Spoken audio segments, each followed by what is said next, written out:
From UFOs to psychic powers and government conspiracies, history is riddled with unexplained events.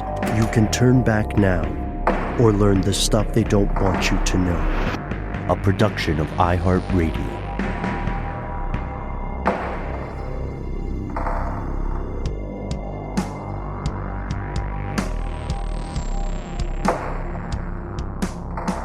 Hello, welcome back to the show. My name is Matt. My name is Noel.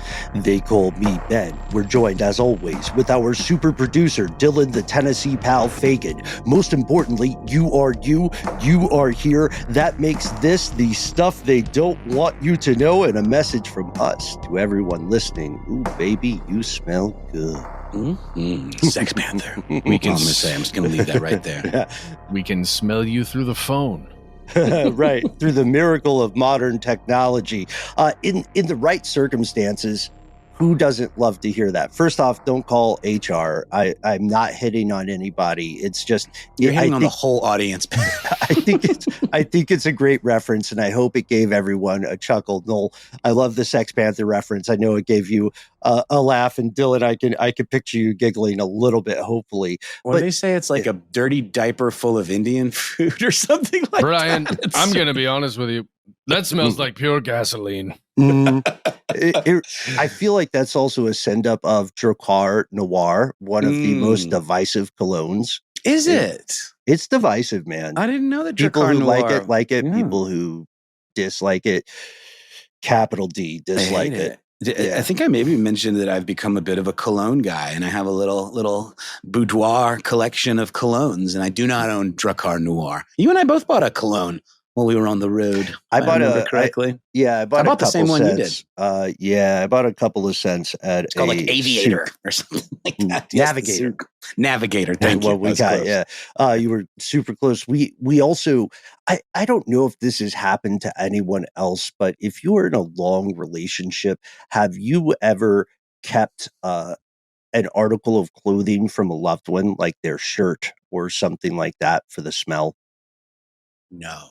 Just me. All right. No, I didn't. Hey, listen, no judgment here, brother. Yeah. Usually it's after a breakup though, and it's a piece of clothing they've left behind, and it just makes you sad. Mm-hmm. Yeah, because I like your positive version of this. Thanks, Noel. Well, there's a version of it where it's like a more long distance thing, and you just want to have the scent of that person around you when possible. Yeah, I think that's the way I've encountered that situation. In Japan, you can buy them from vending machines. Oh, no longer. Ah, dang it. We did talk about that. Yeah, we did talk about that. Sorry, creepy people. but there's a real L for creepy people the world over, or at least in Japan. I think we're starting with this because it tells us just that little anecdote of the ways in which smell can influence the human life. It is it's the number one encoder of memory in the humans. A single scent can, like Helen of Troy, launch 1,000 memories. And we may indeed do an experiment with this if you'd like to play along at home in tonight's episode or series. We're not sure. But what if there's something more at play to smell? What if there's an invisible communication system, a conspiratorial agglomeration of chemicals that influences and unconsciously pushes human behavior? What if indeed? And what if our bodies were just designed to have this thing that we are not consciously aware of? Constantly excreting. Mm-hmm. And do we still have it? Are we still in the game? Why don't we take a quick break here? A tiny word from our sponsor. We'll come back and jump right into this. Pretty exciting, smelly topic.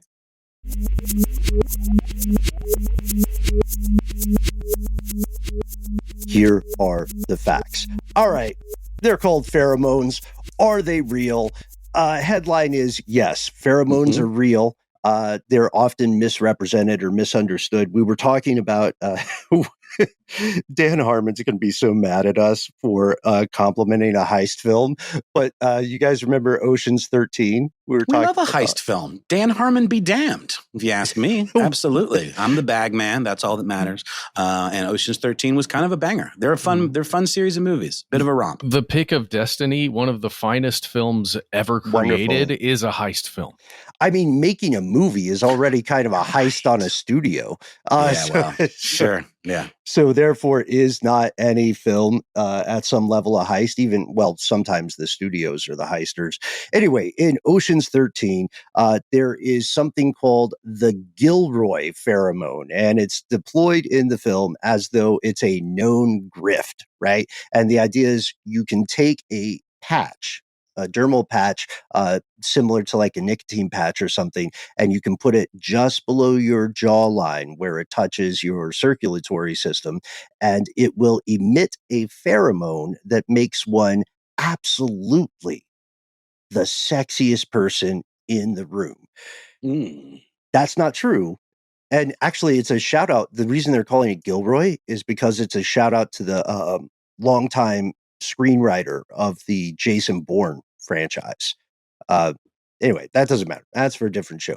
Point is, it's calling to mind the idea of pheromones. And pheromones, they're often misrepresented, right? As we said, it's really a group term for any internally produced or endogenous chemical that is made and somehow emitted in small amounts by one organism to inspire a specific reaction from another organism in that same species. Yep. You can see it in all kinds of creatures like ants, spiders, pigs, flowers, all kinds of creatures across this entire planet. And it appears that maybe humans are one of those organisms. And the study of pheromones can be traced back to relatively recent human history, the early 1800s. There's this French naturalist. His name is Jean-Henri Fabre. He discovers that he's really into moths, our buddy Jean. And he says, look, I can take a female emperor moth. It can attract, for reasons I don't understand, says Jean, dozens of male moths given some ambiguous set of circumstances. And he says further, even if I put this female emperor moth in a cage and I kind of cover the poor girl up, male moths can still fly exactly toward it with high accuracy, with like daredevil level accuracy. What's happening? He doesn't know. He doesn't have a word for it yet. He's just like, this is nuts. Science is crazy. But it was cool because, like any scientist, he has that hypothesis. Well, it's unseen. I can't detect it. So perhaps it is a scent of some kind. Mm-hmm. Right. Which is a reasonable assumption, right? Or a reasonable question to pose. Fast forward 1959. This is where we get the term pheromone. A guy named Peter Carlson teams up with a guy named Martin Luscher, not Luther, and they're two researchers at the Max Planck Institute for Biochemistry in Munich. And they say, okay, we know that some animals emit some kind of cloud that is largely invisible to humans most times. And some of these animals that emit these clouds of molecules, the cloud composition is different from the clouds that are emitted by other animals. Something about some of these emissions influences other organisms. And not every life form may use these chemicals to the same effect. Not every life form may distribute them in the same way. At this point, Carlson and Luscher are primarily talking about a sort of, here's one for the vets in the crowd, both veterans and veterinarians, a sort of spray and pray strategy. And they're just like, spray that musk. Yeah, just flying around like a freshman in college who just found out about Axe body spray. They're just. You ever heard the term, like people talking about like an animal that like sprays, like, isn't that a thing? Like a skunk? Dogs do, cats. Well, skunks certainly do it, but I believe cats do it. I've heard people talk about cats spraying. Yes. It's not the same as peeing though, right? Not quite, because it's meant to exhibit some of these same things. That's right. That we're talking about. Yeah. Other animals have different deployment strategies. They're much more strategic. They store up their special weird chemicals, their bioweaponry or biocommunication devices, and then they pick a specific spot And then instead of all around the room, they bloop, bloop, bloop in these strategically located areas. Well, yeah. Scent. Yeah. Well, yeah. If you think about a line of ants when you're looking at that occurring, it's not because the ants are following the next ant in front of them necessarily, which can be helpful, to have a visual line, but often it's these scents that we're talking about that they leave behind, and they create trails so that other ants can know where to go, like to head home or to go to find food. Mm-hmm. Yeah. And we need an important point of differentiation here. A pheromone is different from a hormone. There's a Venn diagram, and it's really about the application and deployment.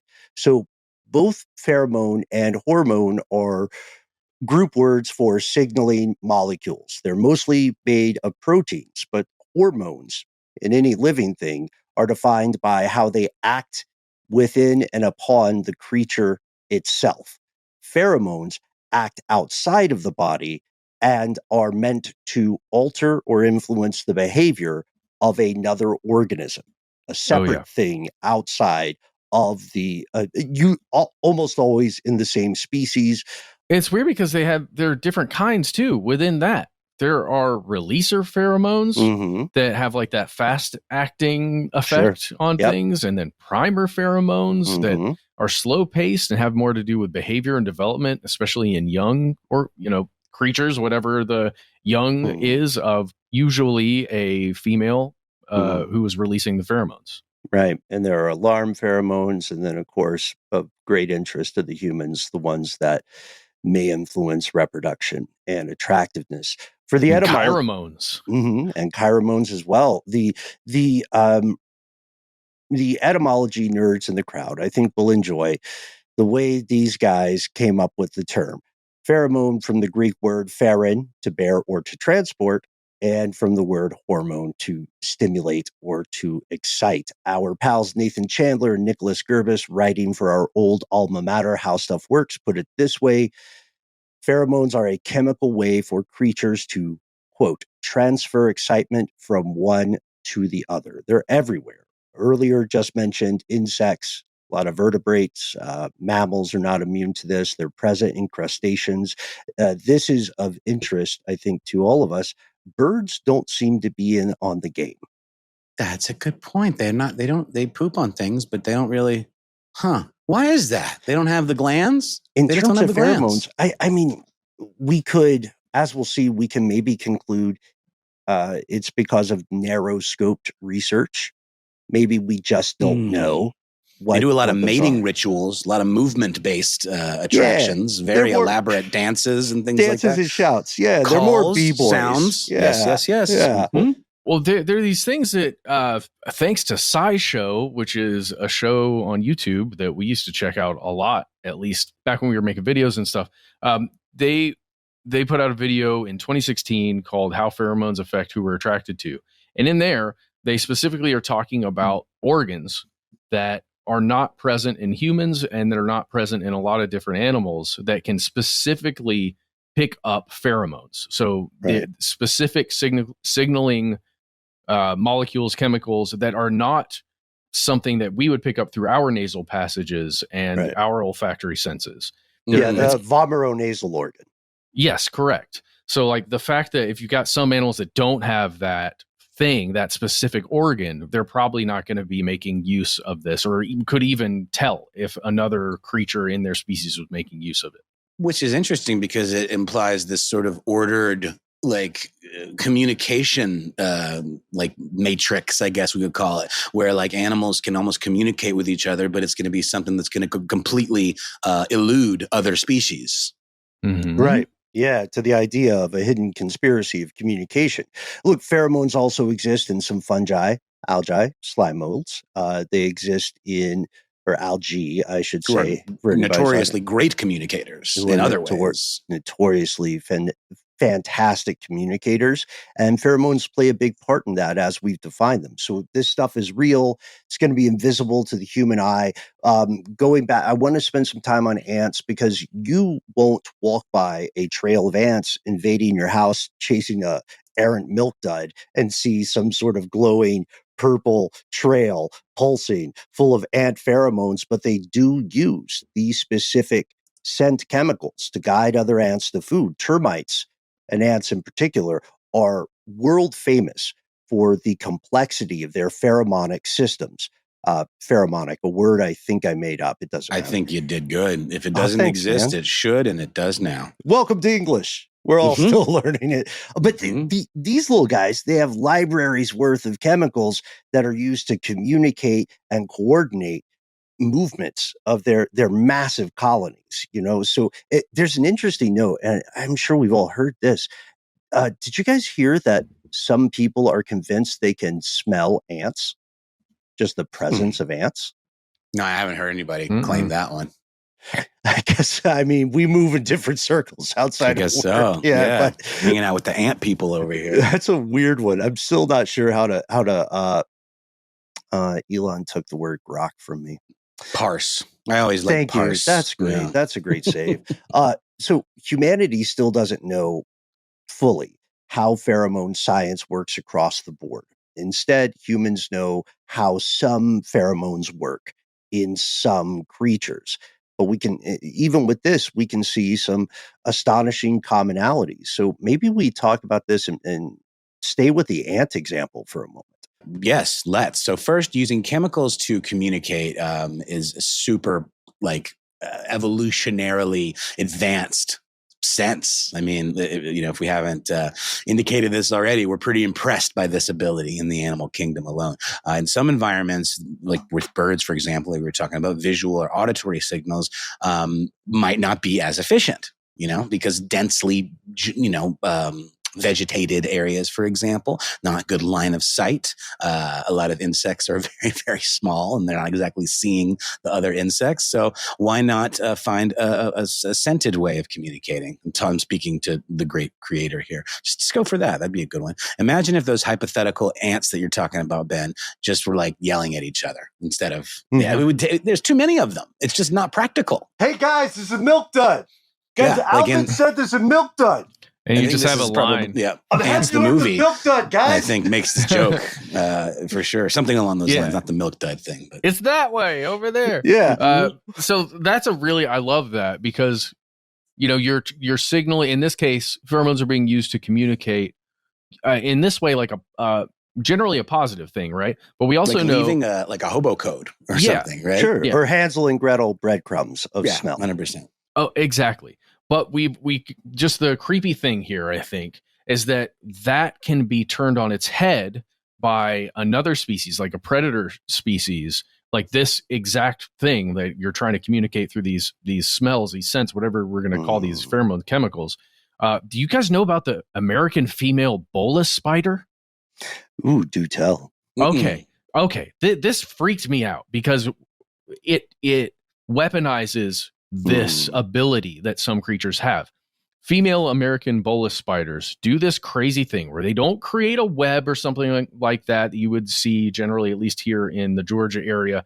They don't create one of those little cave things, like a trapdoor spider would or something like that. They make spider hole. They make a tiny little trapeze-like web, and then they hang down from that web, and they spin up a bunch of silk and this substance that's kind of like glue. It's very akin to like super glue or something. They spin up what they call a bolus. It looks like a little water droplet. Yeah. And then they basically have that hanging down from one of their appendages, one of their 8 legs. Like a fishing pole. Like it is. It is. They call them fishing spiders. Oh, no way. And what they do is they emit the pheromones or chemicals that mimic the pheromones of specific moths, specifically bristly cutworm moths, like the females. Right. And the males are attracted to their body, where the spider is, the body. And then they use their little fishing pole thing. They fling it at the male moths, catch them, and all the silk that's attached inside there kind of unravels around the creature, the moth, and they reel it in like a fishing pole. Incredible. I remember those. Yeah. I mean, that is impressive. And let's also not forget that the most dangerous species of all, humans. I mean, you always hear jokes almost, but I think it is done about certain types of animal musk being used to bait traps and things like to attract the thing that you're after. It's it's a time-tested thing, right? Even unto stuff like distributing deer scat, right? Or deer scent or bear scent. This is something that the non-human animals clocked and evolved way before the first primates came down from the trees. Dude, I've got one more example here because we're talking about how long ago it's been. Well, plants have been around for quite a bit longer than many animal species, right? There is a specific species of orchid known as the bee orchid. Guess what this does, guys?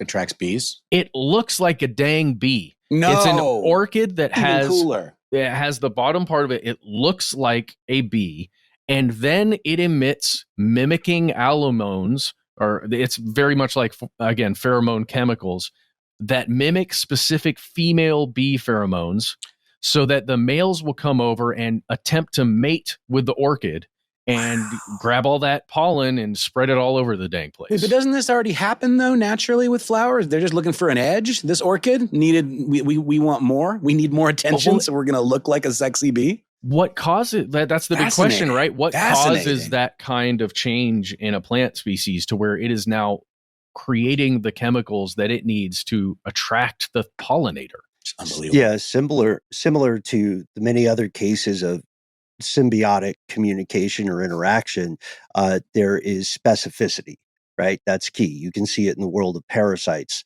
as well. Pheromones are a little less, hopefully a little less parasitical, but I love the point that they can be and have been and will be weaponized. And that'll apply further when we get to some stuff that, Noel, you alluded to briefly a few moments ago. So we established that first, it's a great way to communicate if you are not going to be relying on visual or auditory signals. Second, in our list of 3, pheromones can function as an alarm system. They're not all created equal. A lot of danger pheromones are short-lived because you don't want to normalize it. If you're at school and the fire alarm goes off every day, then eventually you're going to ignore the fire alarm, the boy who cried wolf, etc.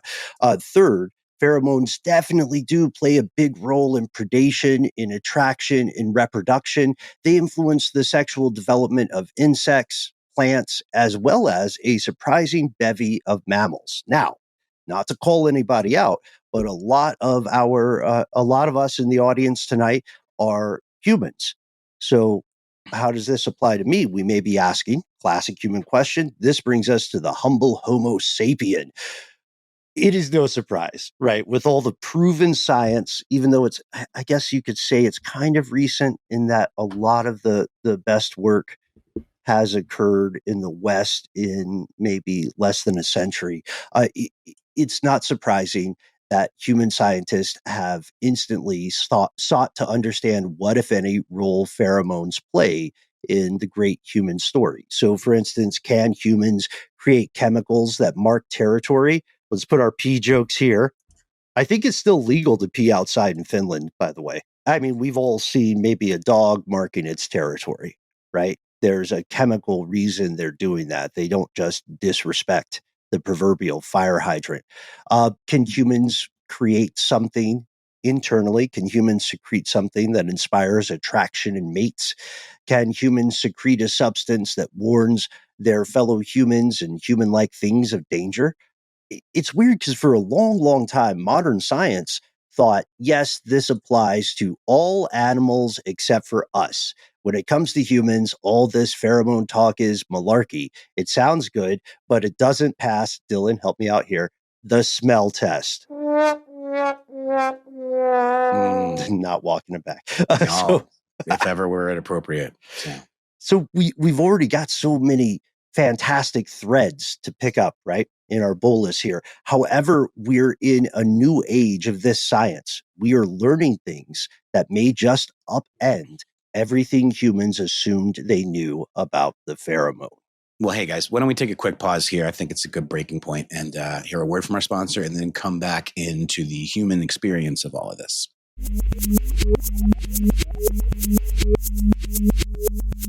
Here's where it gets crazy. All right, this is the deep water.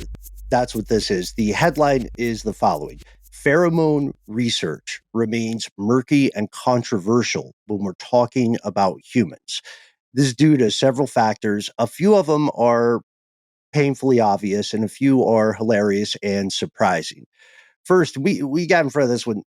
Human adults have no functioning vomeronasal organ. That's the little thingamajig that processes pheromone signals. So it could be that people, everyone you know, is a lot like a one-way radio broadcasting system. Like they talk endlessly about themselves, but they never listen. They're sending these chemical messages into the void, and people are walking around exposed to those messages, yet they are bereft of a receiver that would allow them to understand and react to those signals. That's one of the popular theories. Have you guys heard that one before? Yeah, I mean that's just the science, right? We just don't have that thing. So one of the interesting pieces of research or attempts at researching this stuff has been trying to pair what could be those chemicals coming out and then a scent that is not those chemicals, but is in some way related, right? Often focusing on sweat and other excretions, essentially, of that you can smell, you can pick up those signals, and seeing if that can actually be in some way connected to the actual pheromones that are being released. Mm-hmm. So like if I smell that scent, I know I'm getting hit with pheromones. I'd like to take a side note too on that point. Humans have historically had a difficult time studying themselves. It reminds me of our conversations with Jorge Cham across a couple of different shows. That's one of the big reasons there are so many mysteries about the human brain.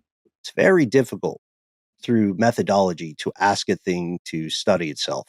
A second fact, This is hilarious. This is just brass tacks of any scientific research that we're going to explore tonight. When we're talking about finding human pheromones, one of the big problems is that humans are living creatures, constantly creating things, factories, big cities unto themselves.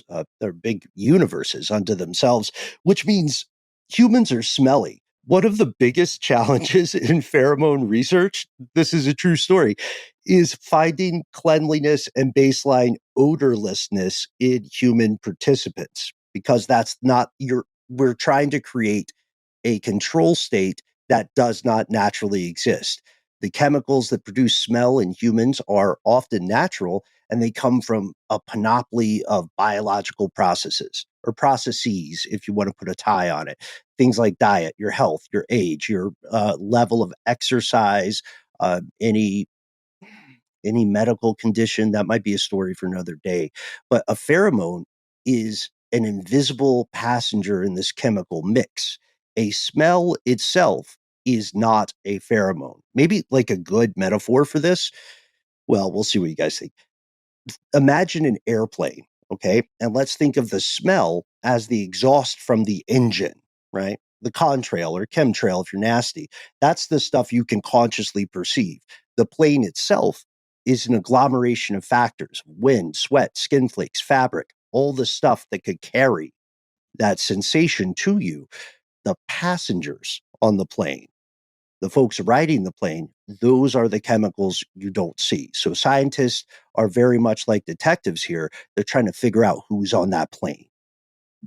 Yeah, and they're trying to do it. I mean, for science, right? But also for commerce.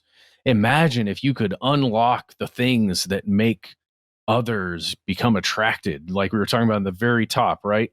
Something you could wear that all of a sudden attracts mates or everybody. It makes you the most important person in that room, and it's done secretly and silently. Like you guys, we've all seen the fragrances that get pushed everywhere on Instagram and other places that allegedly have pheromones, right? Yes. Yeah. Mm-hmm. Yeah. But those things are ubiquitous at this point, and you can probably, you can make a lot of money right now saying that you've got pheromones in your products. Imagine if you actually did. Right. Yeah. That's a good observation. I agree with it, because a third problem here is we see pheromones can do so many specific things in so many other organisms, terrifying and amazing accomplishments. Because there's so many choices, it's the curse of the blank page for the researcher. You have to kind of know what you're looking for before you start searching. Because again, the chemical emissions are quite complex. So it's like, in a weird way, it reminds me of our earlier episodes on the Vatican's secret library, wherein there's so much stuff in that library. You can maybe find the book you want, but you have to know exactly what book you want and what author. And that's why some of the research into pheromones for humans can be so stymied. Also, it's pretty narrow in scope. Being humans, not to sound too cynical, the scientists are largely focused on the possibility of what we will call attraction pheromones. To the point about the cologne stuff, or the perfume. It's the idea of how can we leverage this to the advantage of reproduction? Well, yeah, again, I think specifically because you can create a product you can sell. If it's got that in that, then people will buy it. A lot of this comes from research on, I think they're boars in Germany. The males of some of the boars there in Germany produce androstenone and androstenol in their saliva. And when they all they have to do is breathe on a female that is in heat. And the female, at least according to studies, will essentially assume a mating position when the two right things occur and that pheromone hits their senses, which is, again, the kind of thing that could be used in, I don't want to say nefarious ways, but in a way that would just be, you would see dollar signs in many people's eyes, I think. Which will lead us to potential pitfalls. Agreed. Another aspect here in the difficulty of human pheromone research is that, unlike a lot of other mammals, boars, for instance, of course, the common canine, man's best friend, another twist to the plot is that humans are highly dependent upon visual cues, less so consciously dependent upon olfactory cues. So that's why, if you're human and hearing this, most of your in-person interactions are going to lean more heavily on visual stimuli than on spoken word. That's why we get those old sayings like, it's not what you say, but how you say it. Smell does matter in close proximity, to be clear. Please believe us, folks. It is a very good thing that you cannot smell everyone you see on a screen, or for that matter, smell everyone you hear in a podcast. Got some nods. No laughs, but we got some nods. I like a solemn agreement. So we have to say it, and this is going to ruffle some feathers perhaps, but as of this evening, as of July 11th, a beautiful Friday when we're recording this, there are no pheromonic substances that have ever been proven to directly influence human behavior in a significant way in a peer-reviewed study. Lots of caveats to that, but that's the current scientific consensus. Well, and of course, we don't have access to whatever secret trials are happening on military bases, right? Where soldiers are being subjected to all kinds of stuff, because we know it's happening.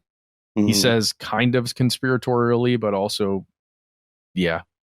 We're on the same page. That was one of my first questions too, right? If there was a true Gilroy pheromone as depicted in Ocean's 13, then why on earth would you allow the public to have it?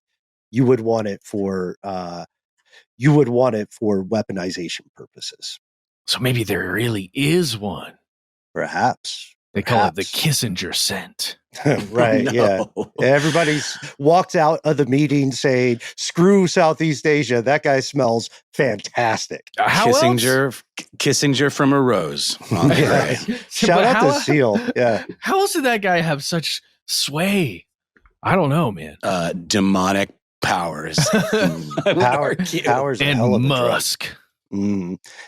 Yes, I like the point about musk. Science has uncovered some critical insights that both inspired this episode and shows us there's more to the story. If we look at some specific studies, there's one I think we all saw back in 2017 it was led by, oh gosh, I'm trying to remember the name, Lee Simmons. Yes, Lee Simmons, Leigh, is the person running point on this study.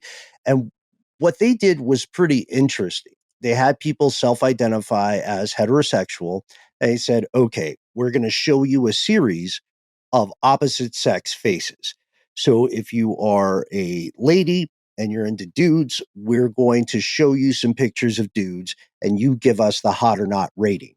And the same, vice versa with male participants.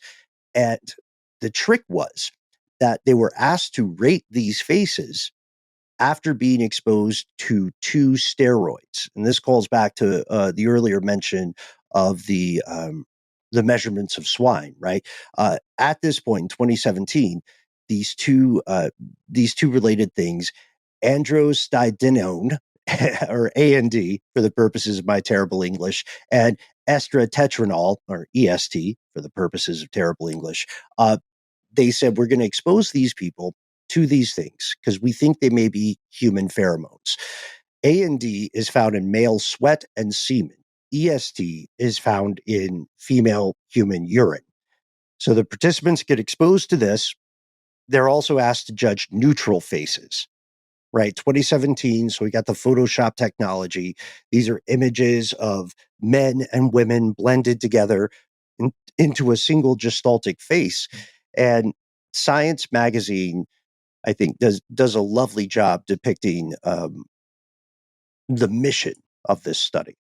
Right. So the authors kind of proposed that if the steroids were pheromones, female volunteers given AND would see gender-neutral faces as male, while male volunteers given EST would see gender-neutral faces as female.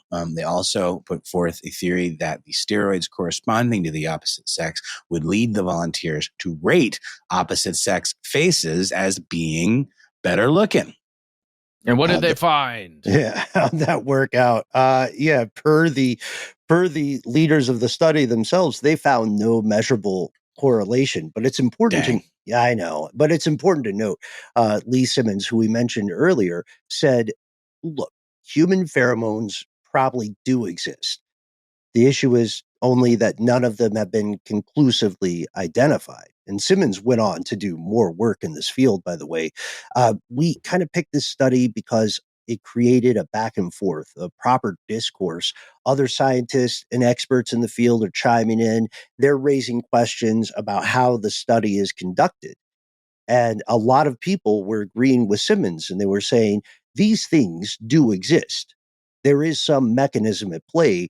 We just don't know how to ask the right question, which means we don't know how to really study it. Again, it's a big library, just like termites and ants. So we have to figure out the specific book we're looking for.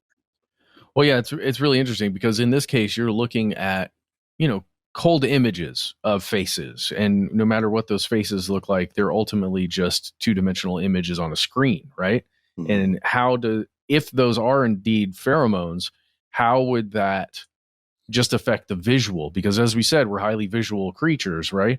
So if you've got I don't know, there's so many variables at play there. If you actually had a human, we were talking about the cleanliness issue, right? If you just had human bodies lined up that people were testing, which has been done with specific pheromones being pumped into a system, it would change things. But again, you would have no way because the right question isn't there yet.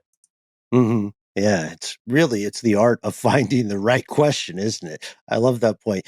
We know there are specific studies that everybody who is familiar with this is probably waiting for us to mention.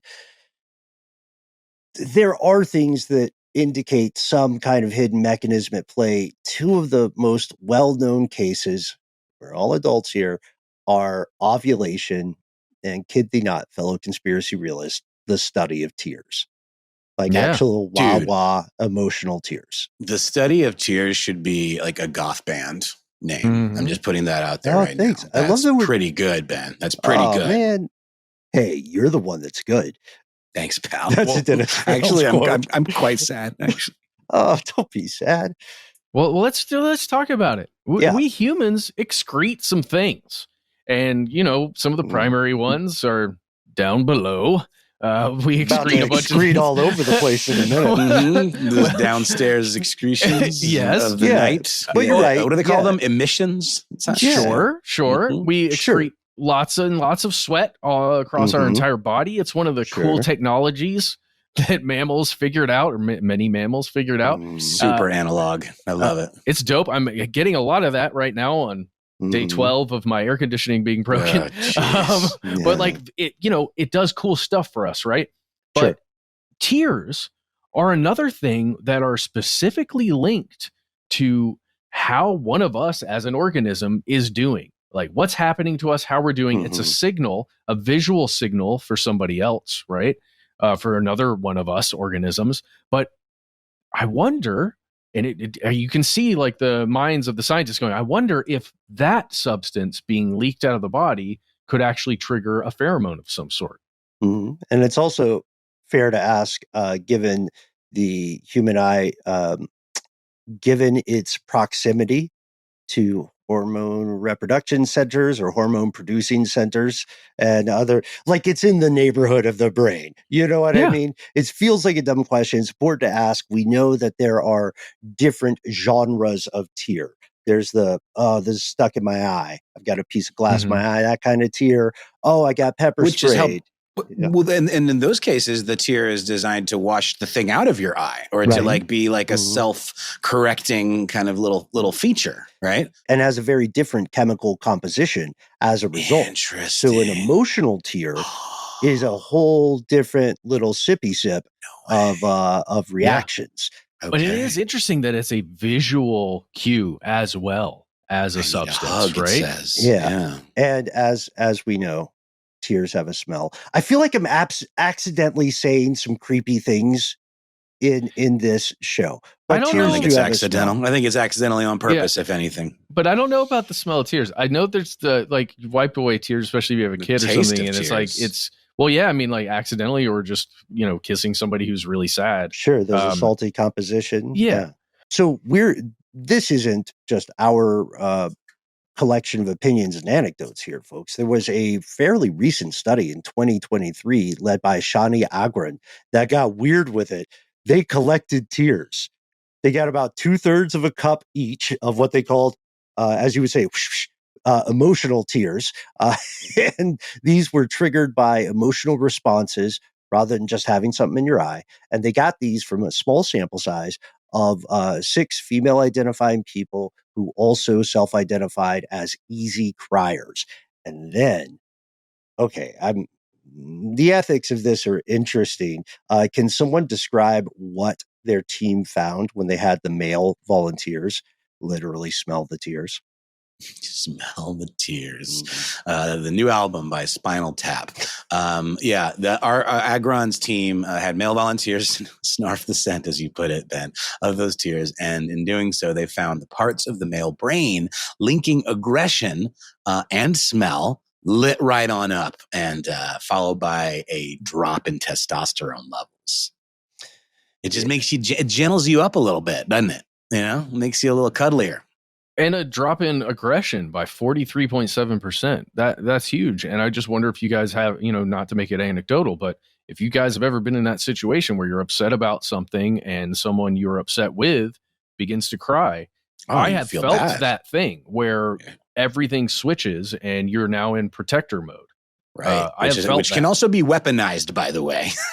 These, by certain manipulating types, let's just say.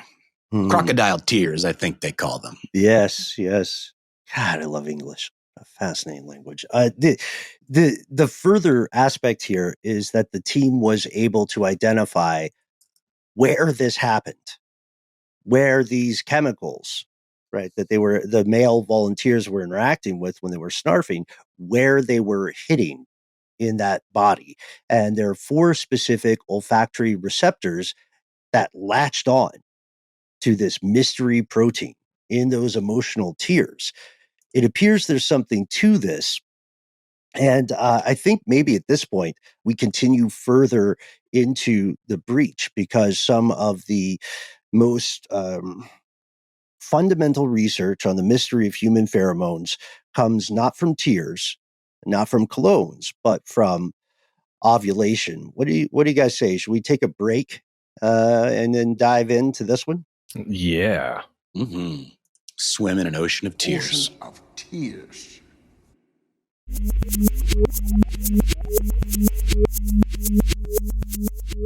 And we have returned. Speaking of hidden mechanisms, as we said, 2 of the most well-known, scientifically fascinating genres of exploration here are tears and ovulation. In fact, one of the first and most famous modern attempts to prove that human pheromones exist come to us from an absolute powerhouse researcher, Martha McClintock.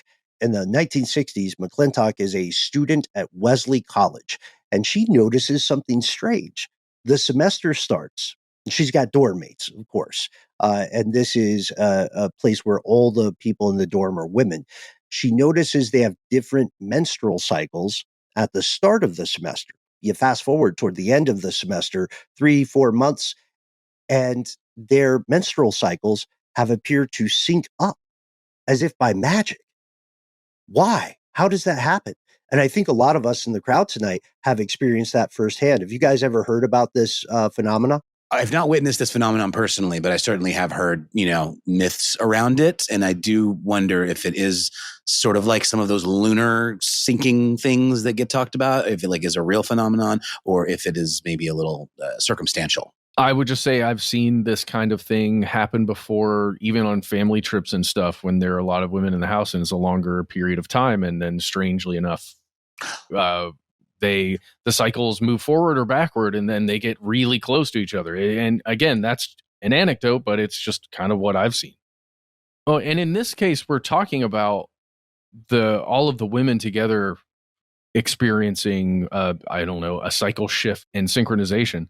What does it have to do with pheromones? Do we think that the pheromones of someone who is entering a specific part of, like, going into ovulation, would then trigger other females around them to also go into ovulation?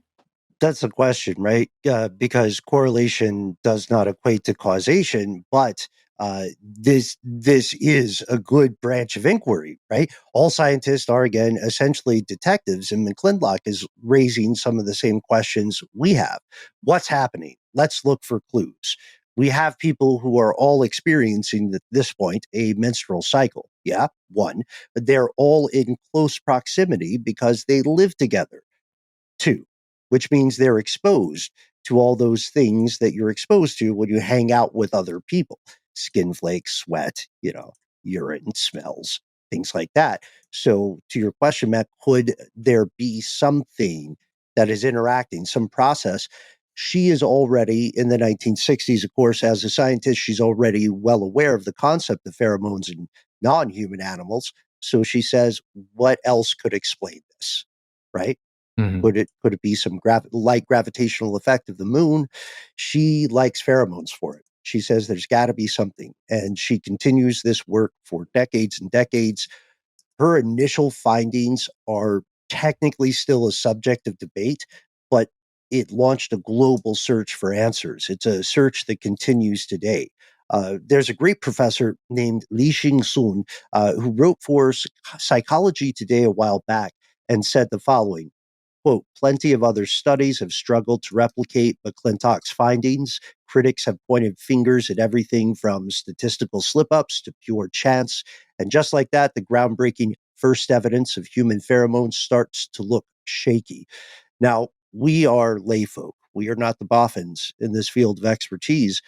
But I don't know, man. It's like that old question with a true crime investigation. What's the threshold of circumstance? How much circumstantial evidence can accrete before it looks a lot like proof of something? Yeah. Or excrete, perhaps. Yes. Sorry. Well done. Or secrete. Yes. Yeah. Also true. I would say menstrual cycles are such an interesting thing to study when I'm thinking about it compared to the tear study, because the way our society has for a long time and continues to kind of hide the menstrual cycle, right? Sure. Be terrified of it. And shame people for it. Yeah, exactly. But it's just such a hidden thing in the world and in culture. And when you're walking around and existing in the world, anyone who's experiencing a menstrual cycle and anyone who's not experiencing it, it just doesn't exist, at least visually, unless, you see like generally the trash or, if you're cleaning bathrooms, things like that, you're never even going to encounter it or maybe doing laundry or something. But it's an interesting thing to study because it wouldn't have the same visual cues that crying would associated with it and attached to it. So if there is something happening, I would say it's much more likely that there's some unseen scent or pheromonal thing at play. Also, and this is with respect to our non-binary friends, what makes ovulation scientifically fascinating is that in this particular study, it removes males from the equation. Right? There's not a study that McClintock has at this point where she's asking, what if we have 10 dudes living in that same dorm? How does that affect things? So there are a lot of questions. What we're seeing appears to be a natural phenomenon, and please, conspiracy realists, write to us about this. And it seems that it occurs fairly consistently. That's the one big thing. Like a lot of us in the crowd tonight have experienced this phenomenon measured in this study, or you've got your own experiences with it firsthand, or you've heard about it. And the question is, why and how does that mechanism exist? I think it's fascinating because like 27 years after her initial study, McClintock has another groundbreaking study where she says, I've found that small amounts of these different chemicals, these different protein structures, do have some sort of effect on human behavior. The question then becomes, what effect, how, why, and how long does it last? So I know a lot of us go into these kind of things skeptical, and there's a reason for that. But the art of skepticism is admitting when something does appear to have sand, right? Not just zealously saying, no, I don't like it. Poopy doop. Sorry. I like that. Poopy doop. Yeah. Yeah. I saw a TikTok reel or whatever the hell they call them of like really bad freestyle rap battles. And there was this unfortunate young lady that said something to the effect of doopty poop or something like that. Remember when Kanye did a poopity doop thing? Sorry, got derailed there. It's Big Friday energy, y'all. Yeah. Big Friday energy. Now I'm gonna have to look that up. I'll try to find it. It was really funny. At one point, she makes a really bad rhyme involving the discovery of DNA and the double helix. And the double helix. I remember this is so unrelated, but Noel, I remember distinctly in my battle rap days, we used to boo people who thought the smartest thing you could say in a battle was supercalifragilisticexpialidocious, just because it has a lot of syllables in it. Supercalifragilisticexpialidocious. Oh, yeah. Supercalifragilisticextraurine Oh, for the science, right? Pheromones in there, baby. My God. Just pee on the track. I found it. She says, whoop-de-doo-doo.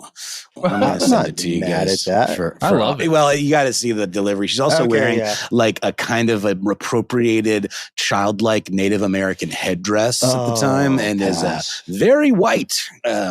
Okay. All right. Well, I'll send it along for fun. I'm offended. Yeah, me too. Please do send I'm it offended along on your behalf. I need to see the visual cues, I guess they'd say, and how it's being said. Okay. All right. So anyway, look, here we find the potential armpit falls, we could call them, of pheromone science in humans. Nice. There's work, a lot. Oh, hey, no, we serve at the pleasure of the language. Yeah. There's a lot of quackery afoot, a pit. about a boot. Some of it is by well-intentioned, if misguided people. And some of it is sold as a grift by straight-up charlatans who are in love with your money and think you should break up with your money. So we should look at some potential missteps. I didn't know this until checking out an excellent Skeptoid episode from last year. We don't always get along with the Skeptoid folks for a number of reasons, but in 2024, they had an episode on pet pheromone products. I'd heard of calming sprays, but I hadn't heard of straight up pet pheromone products. Yeah, to what end, I guess, is my question. I don't know about this this particular niche either. You guys, as cat owners, you need to learn about this. I guess I do. You've seen those little fragrance things that you can plug into your wall, like Glade plugins or whatever they're called. I have tons of them to get rid of the cat pee smell. Well, there are specific ones that you can buy, and I've had them in my home before, that give off allegedly some kind of calming cat pheromone scent thing that makes cats more chill and not afraid. Oh, I need this. I'm looking it up right now for Amazon Prime Day. It's always Amazon Prime Day. Yeah. It's always Lobster Fest. It's always Halloween in America. Therapet, cat pheromone diffusers. So these pet pheromone products, as Skeptoid notes, they claim to solve every imaginable problem: barking, meowing, anxiety, aggression, pooping, pee. So you're saying they don't work because I just ordered some. Well, the thing is, Noel, there's no real oversight on these claims for these products as applied to non-human or indeed to human animals. This is not saying, this is so important, we have to say this on air. This is not saying they automatically cannot work. This is saying there is no regulatory mechanism to ensure that they do work. And I imagine the placebo effect is at play in at least some of these cases, meaning that in the case of pet pheromone products, the owner unconsciously changes their behavior, which reflects upon the behavior of their pet. Whatever it takes, man. Right. And I mean, secondly, I agree with you, Noel. And secondly, probably more important for the humans here listening tonight, it's going to be human pheromone products. Similar to the pet situation, this stuff purports to change behavior of living humans around you. But in this case, the emphasis is not on changing how people poop. It's on sex, baby. That's what the humans finally like. We're getting to the Sex Panther. Yeah. Mm. Oh yeah. I mean, what if you could walk into a social situation and like the club? Perhaps the club and just, people are immediately attracted to you. We've been talking about the whole show. I purchased 3 different colognes here that are allegedly pheromone colognes. They're titled Raw, Vigor, and Midnight. I've tested them all out on humans and just myself and my dog. She was not interested whatsoever in just the smells. But then humans did find that they smelled like cologne, better than just my, sweaty self. So I don't know. But did they instantly want to make sweet love to you? Well, not really. I would have to say that, unfortunately. Well, I don't think so. Because my question is, what are these claims? And to your point, Ben, about the pet stuff, is there FDA oversight of these claims of human pheromones? No. And where the hell are they getting them from? Who are they extracting these from? German boars. This is all off mic and children. So this is, sorry, I'm just yelling. This is all off my favorite new album. Yeah, you're right. It's a great question. There is absolutely no regulatory or medical oversight to the purported efficacy of these claims because the science isn't there at all. So you could say that maybe we sound like we're whoop-de-poo-pooing the idea of that coating yourself in these substances will make other people find you more attractive, more interesting, more captivating, or dryly put, spray this junk on, you appear to be a more advantageous candidate for reproduction. Well, Axe body spray made those claims too. Oh, sure, yeah. Like back in the day, that was a big selling point of the Axe body spray. Some of the old pheromone cologne actually openly advertised that it had thoroughbred horse sweat and stuff like that. Matt, do you have the active ingredients for, let's go with maybe midnight or raw? Raw is made with real bits of panther, so you know it's good. Just kidding. Raw doesn't say anything about what's inside. Mysterious. Well, the name is the ingredient. Yeah, maybe. So perhaps, it could have regular stuff that you'd find on the scent wheel or whatever the heck that thing is that you can look at, which is really cool, actually. And what are the notes, Matt? What are the notes? Yeah. The fragrance wheel. That's what it's called. I don't know what the notes are. I couldn't tell you. It smells weird to me. Very musky. All of these do. Musky. Okay. Yeah. Mesquite. Are y'all familiar with a novel that I believe was called Perfume? Yes, I love it. Recommended to me by Matt Riddle, friend of the show. Yeah, there's a film version of it that I think is quite good from the director of Run Lola Run, and it's about a perfumier or whatever who can't smell, and it's sort of like the whole point of it is he's like this Beethoven type figure. Wasn't it Beethoven who went deaf? Anyway, the idea that his medium that he is so passionate about is the thing that he cannot himself experience, and he becomes in the course of the story insane and a serial killer type. And it's the guy that plays him in the movie is the voice of Paddington, who I really like a lot, whose name is escaping me. But there's a Nirvana song based on this the book called Scentless Apprentice, which I've always thought was very striking name. So yeah, check out Perfume. It's an interesting kind of rumination on a lot of these things. It goes into this idea of attraction and where all these things come from. Yeah, Matt Riddle, I don't know if you listened to the show, but thank you again for recommending that book. I reread it. Yeah. This is, and shout out to Dylan too for the Nirvana recommendation here in the chat that you mentioned as well, Noel. I think you've got some parallel thinking. Here's the question. Is this all a cynical grift?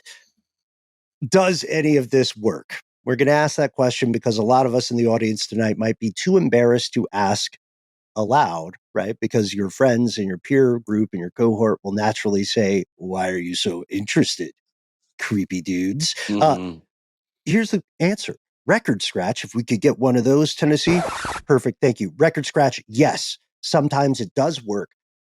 Caveat asterisk, probably not for the reasons listed on the label. If you buy something with labels, there's no arguing that people have tried this stuff countless times, and you can find all these anecdotes of them saying in testimony from their own reports that they experienced measurable results. Why? It's why we had to hammer hard on the pet pheromone thing.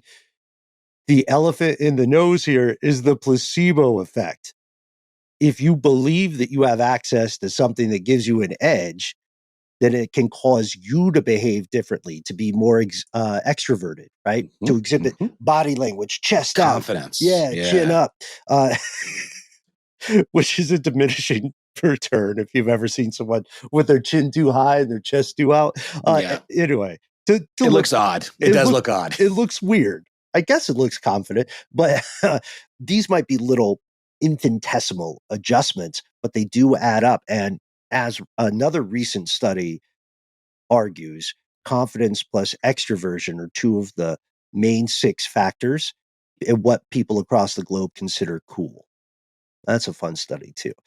So maybe you apply this substance, horse sweat after dark or whatever, and you are now incentivized. You feel better about yourself, like you just had a new haircut, and you are also further going to test it to see if you got your money's worth. So now you're more likely to seek out new company, to boldly explore whether or not you got grifted, right? And that means you're going to be more likely to speak to people that you may not have spoken with earlier, or you're more likely to engage more deeply in an interaction. You know what I mean? I think that's a huge part of it. Yeah. What do you say, Ben? Cologne is something to be discovered, not announced. Not announced. Exactly. And I go for the minorest of spritz. I kind of spray it in the air and then waft my hand through it, as opposed to spraying it directly on my body. That's the way it should happen, right? And we know through the science of scent that it works with your scent whatever that thing is that you're spraying on you to Yeah. create whatever somebody experiences from the outside, right? Mm-hmm. I do love the note about smell because, as we said at the top, this is one of, if not the primary encoder of relived experience in the human brain, what we'll call memory. And we don't have the time to do it tonight. Maybe we can do it later. But right now, for example, if I named a smell and we really took the time to describe it, then we in the audience would be transported back to us. It would trigger you toward a series of specific memories and images. And those in turn would trigger emotive responses. And it would trigger a primed state based on your experience of those memories, which is why longtime romantic partners like each other's smells. This is why, this is part of why businesses and casinos and stores will pipe in artificial smells to prime you, to put you in that cognitive place, to trigger a potential purpose. There's just so much to this. I'm imagining a place like that is pumping in smells like that, right? But it's specifically actual pheromones or something. Just everybody walks into that store just to has the bang a problem. room. Yeah, they got a problem.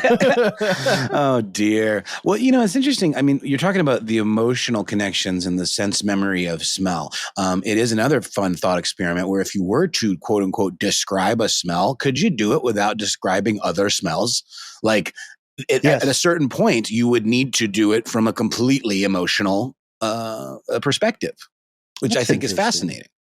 I think you could pull it off. This is one of those great writing experiments too, Noel, because I know you can pull it off through hacking other sensory inputs. Touch, specific words will conjure the smell without necessarily referring to the smell. A more difficult version of that is, how do we describe a color? Exactly. Without, Right. So it's really fun, and it'll help you become a better writer for any writers in the audience. And that's why Perfume is such a fascinating read and watch, because it deals with a lot of these themes that we're talking. I mean, it's dark, by the way. Like I mentioned, I hope I made that clear. It's not a heroic main character. No, it's a bad dude, but it is a very interesting dissection of like some of these senses and the way they connect to emotion and memory. Mm-hmm. And there's so much more to the story here. Pheromones are, by any measure, non-human animals and human animals alike, this is an evolutionary conspiracy. The real question then becomes, are humans, knowingly or not, somehow in on the game? It could be that our human friends don't emit or react to pheromones quite the same way that other creatures do.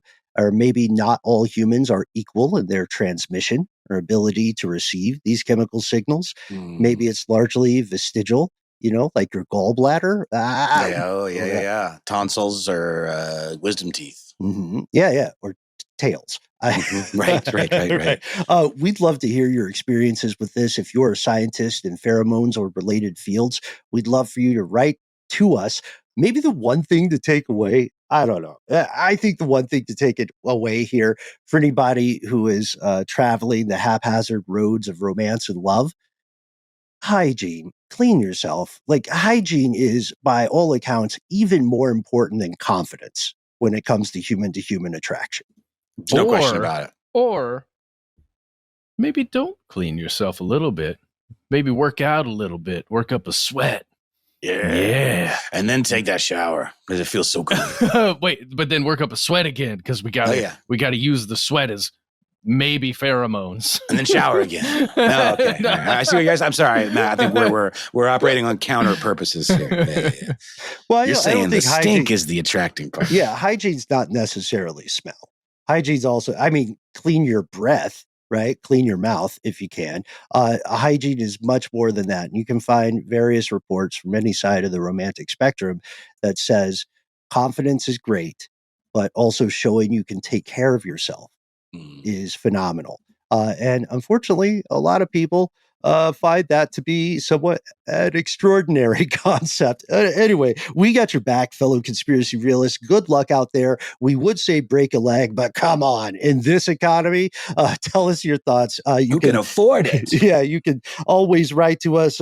Give us a call. If you sip those social medias, you can find us on the lines. Mm-hmm. Find us at the handle Conspiracy Stuff, where we exist on Facebook with our Facebook group. Here's where it gets crazy. On X, FKA, Twitter, and on YouTube with video content galore for your perusing enjoyment. On Instagram and TikTok, we're Conspiracy Stuff Show, and there's more. Yes, we have a phone number. It is 1-833-STDWYTK. When you call in, give yourself a cool nickname and let us know if we can use your name and message on the air. If you'd like to send us an email, we are the entities that read each piece of correspondence we receive and smell it. Be well aware, yet unafraid, sometimes the void writes back. When nothing else subsists from the past, after the people are dead, after the things are broken and scattered, the smell and taste of things remain poised a long time like souls. Conspiracy at iHeartRadio.com.